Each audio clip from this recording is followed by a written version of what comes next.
I want to make one thing clear, and I want everyone to understand it once and for all. The context we are living in today is not the same as the context of 4 years ago.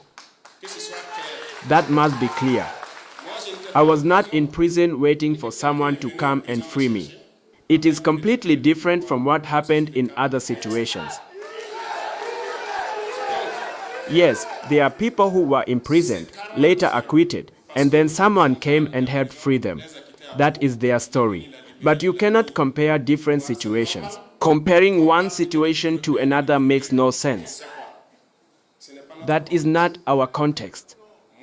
When I left with my men, I was at the front. There wasn't even a single soldier standing in front of me, so don't rewrite history. From the moment everything started, there wasn't anyone standing ahead of me. That's simply how it was. On the 14th heath, I was less than 100 meters away, and I would have been the first victim. So stop mixing things up. There is no number one and no number two. There is no number two. I would have been the first victim. That's the reality.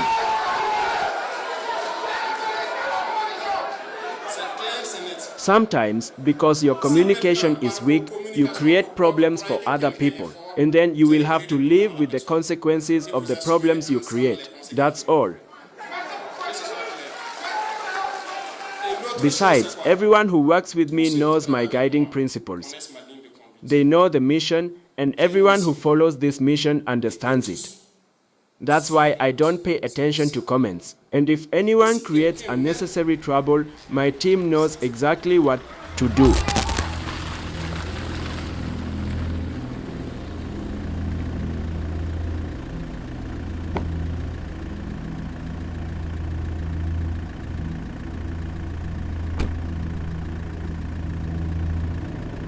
Traore's speech in Yadgar is a stunning revelation, arriving merely days after he gave 2 European diplomats persona non grata status. He decides to put this clear right from the opening. Before touching policy, he addresses the rumors head on. He says the story people keep repeating about him, that he's a stand-in captain waiting for someone else to hand over real power, is false. That happened to someone else in 1987, not to him. There is only one captain on this boat, he tells, the room, and he says it to end the whispering before it can spread any further.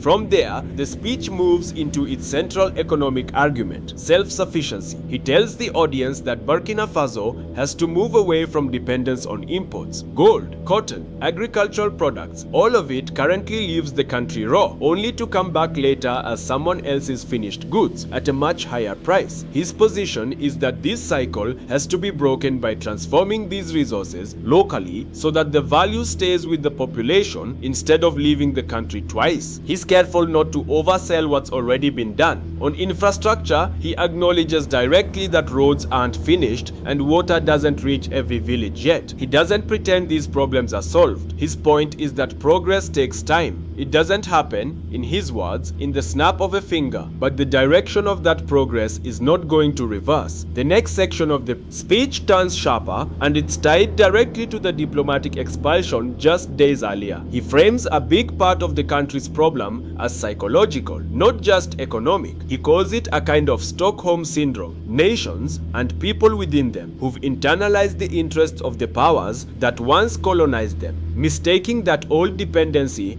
for a real partnership. He extends this directly to certain foreign aid and NGO activity, which he characterizes not as generosity, but as a form of leash, a tool for continued control rather than genuine help.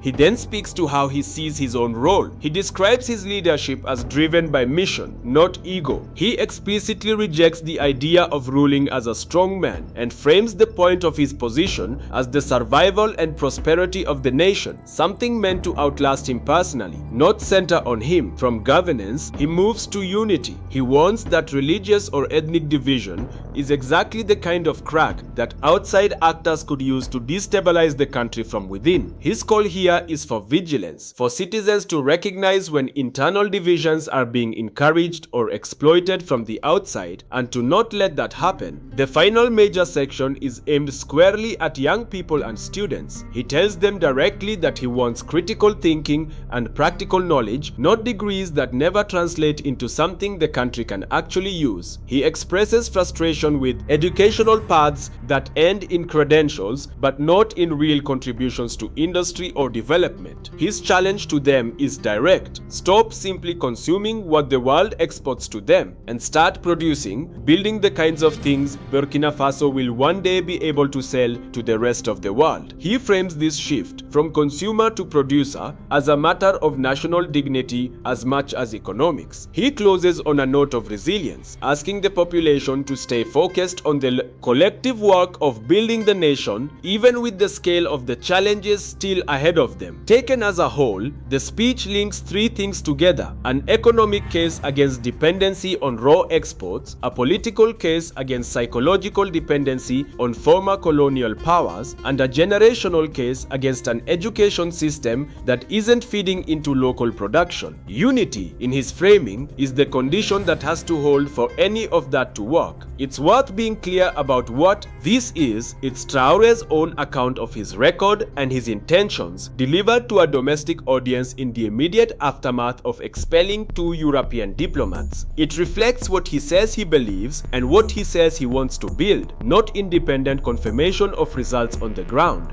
This is not just a talk. Look at what's already standing. A national gold refinery, built, running, processing what used to leave this country raw. Capacity to handle 150 tons a year. Right here, not shipped out and sold back. 2 mines, nationalized, no longer someone else's asset on someone else's balance sheet. A cotton processing center, turning raw fiber into fabric on Burkinabe soil for Burkinabe hands. A new airport, rising outside Ouagadougou. Infrastructure, a landlocked nation was told it couldn't build on its own timeline. Food self-sufficiency, declared and delivered after decades of dependency on imported grain and outside aid. None of that is a promise on a page. That's steel, that's concrete, that's harvests that don't depend on a ship from overseas. 4 years ago, foreign troops patrolled this ground. Now they're gone, and the National Army holds an estimated 3/4 of the territory back.